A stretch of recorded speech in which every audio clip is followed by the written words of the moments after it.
So I understand that entrepreneurship runs in your family. Yeah, that is a true statement. My mom started her own business when I was about 5, which coincidentally led to my interest in math and science, because my grandfather, who's a bookie, used to pick me up from nursery school and take me to the track, and I learned how to handicap horses at an early age, so At what early age?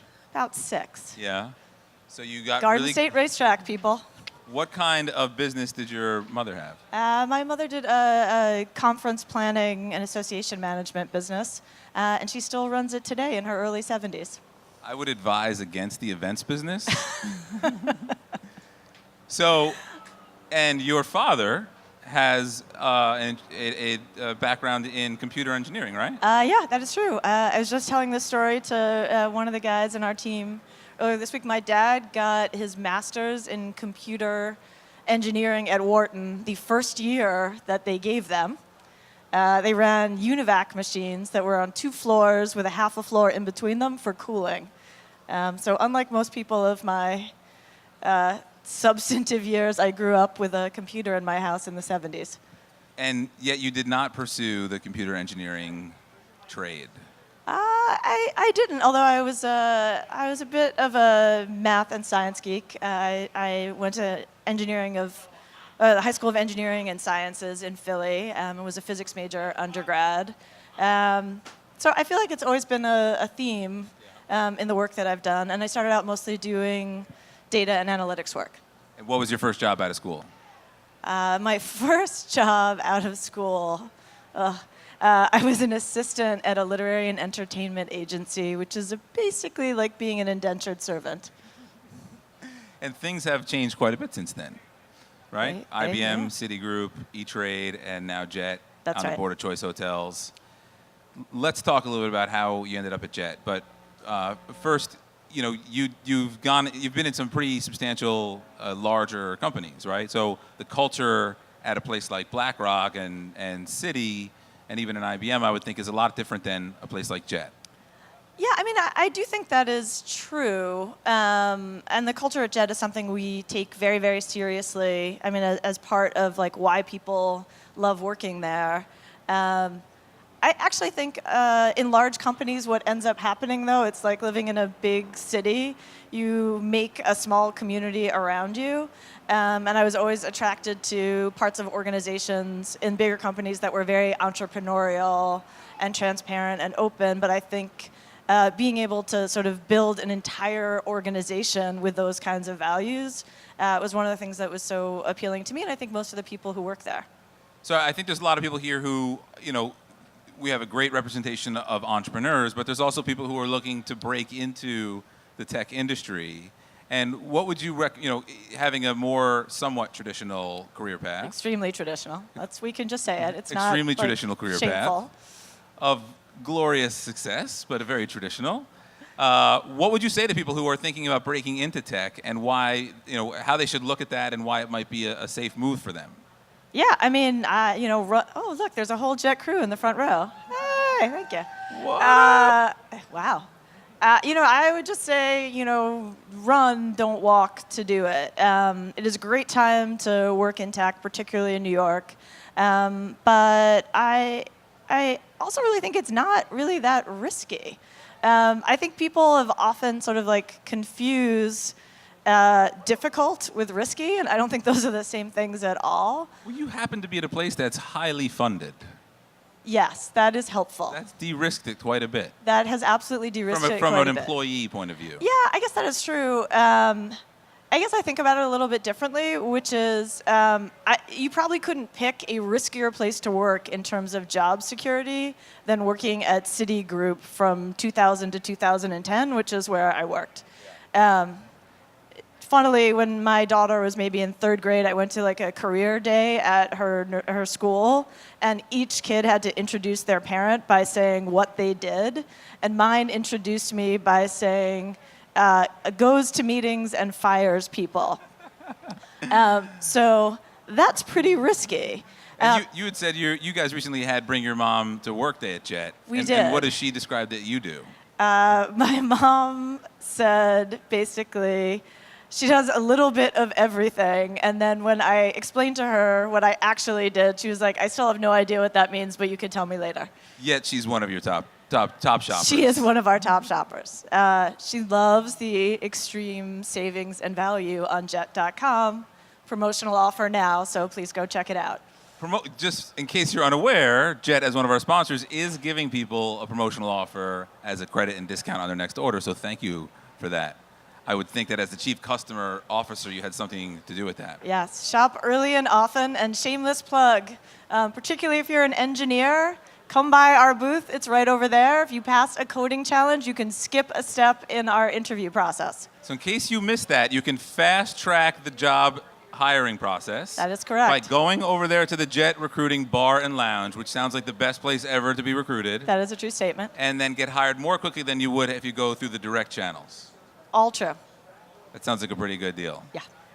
So let's talk a little bit more about Jet. Now, you have a very data-driven background, and I'm curious what attracted you to Jet. And maybe for those who are not that familiar with Jet, maybe have just seen some of the headlines, you could give people a little bit of an understanding of how the Jet shopping engine works. Yeah, sure. So, I mean, from a consumer experience perspective, Jet looks and feels, although I think perhaps a little bit sleeker and nicer, but looks like a lot of other e-commerce marketplaces in that we have, 11 million products across all categories, and it's very focused on value, so getting great savings. One of the places where you start seeing differentiation, though, is literally the more you shop, the more you save. So prices are dropping in real time on products already in your basket as you add things. And what we are doing in the background, which is not how we'd express it to consumers, but is super sexy if you're into supply chain logistics, which is we are dynamically optimizing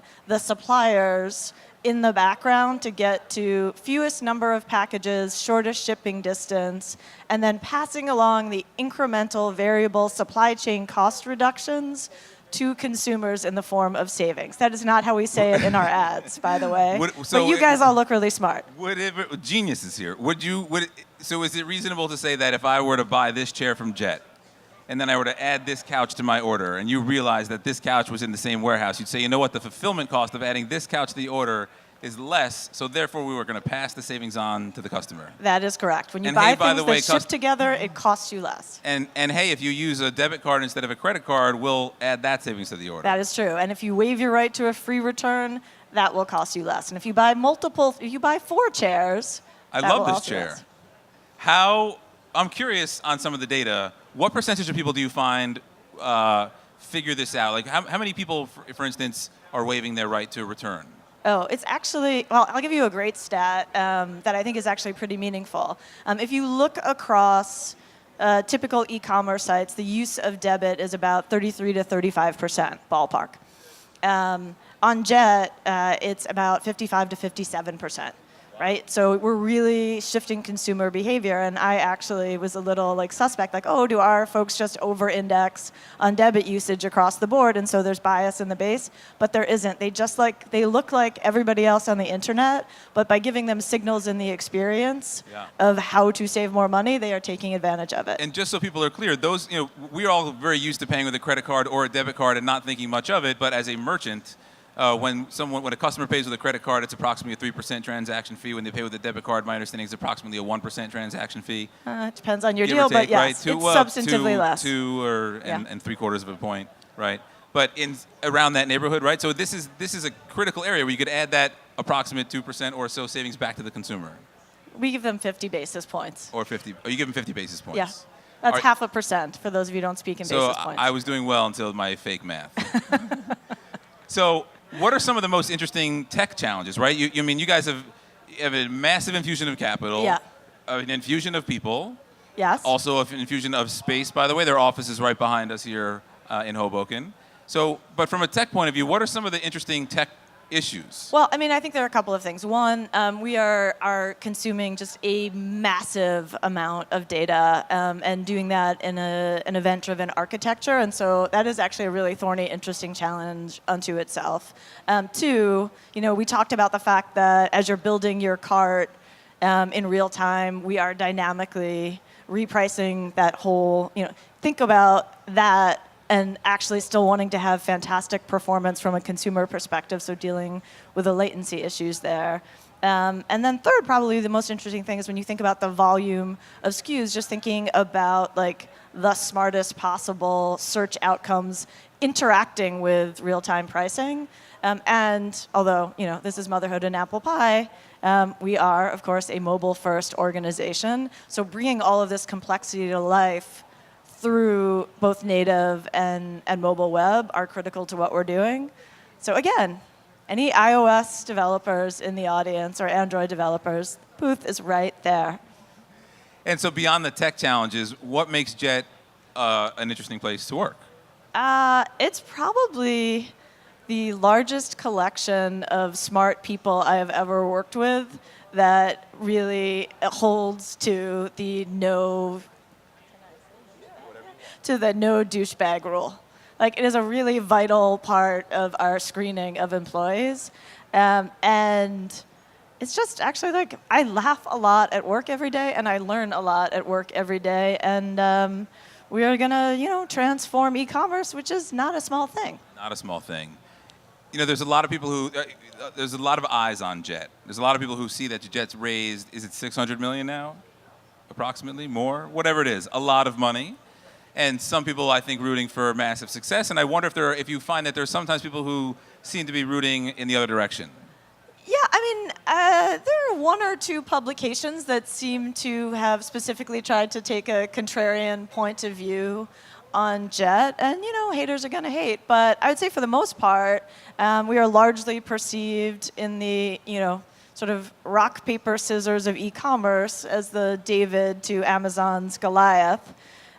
We don't think of them as a competitor in the traditional sense. We're trying to do something very different, which is get people to actually buy big baskets, except for spearfishing. So we think of ourselves as much closer allied partners with retailers and brands. But I think for the most part, consumers and merchants and the press have seen us as an underdog that they want to root for, despite the funding.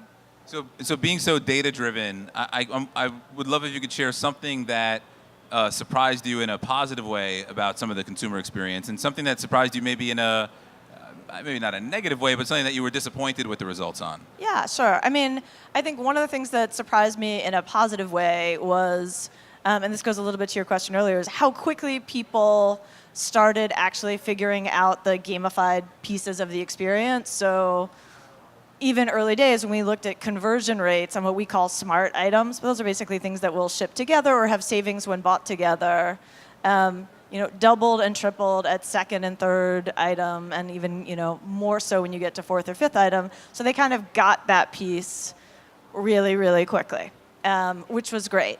One of the things that surprised me, but we've done a ton of work to correct, is just people, how difficult it is to shift people away from anchoring onto a single product price versus the whole basket price. And we've done a ton of work to try and actually shift consumers' anchor point around that. That's a good point, right? That differentiating in a way like that and getting such a small amount of someone's attention to try to communicate that differentiation from a user experience and a UI point of view, what's one thing that worked really, really well to communicate that? Actually making the price you pay bigger and a different color. They're very just simple. I shouldn't say simple, and a bunch of our UX, UI guys are standing here laughing at me. I know it was really hard. But just normal human signals of things that are if it is bigger, you should pay attention to it. If it is red, that means it costs less, are kind of the normative human signals we've been trying to send. Have you A/B tested colors? I think we've done 47 different versions of the prototype of the experience we're about to release, so colors are just one of the many things we tested. So, in closing, first, thank you for joining us. Sure. You guys are going after a very, very big space with a monster in the space. For Yeah. people who are here and thinking about trying to start a business in a similar, trying to go after a massive incumbent, what would you recommend to them? Carve out a real space that has value for consumers. We actually don't think about Amazon on a regular basis. We think about the fact that 98% of America cares about value, and we've got a great product for that. If your product fit actually makes sense in the market, then, fear is death, man. Have you yourself thought about potentially venturing into the entrepreneurial world? Do you mean after Jet? Long after Jet. After Jet, Yeah. 10 years from now? Right. Just sleep, man. Just sleeping. We out of time? We aren't. That Yeah. feels like a good closing thought, doesn't it? It did, but I was good. I was ready to close it, and then I thought he was telling me to go longer. We are good. So, ladies and gentlemen, a big round of applause for Liza Landsman and Jet. Thank you so much for being here and for sponsoring this event. We could not have done it without your support. Thank you very much.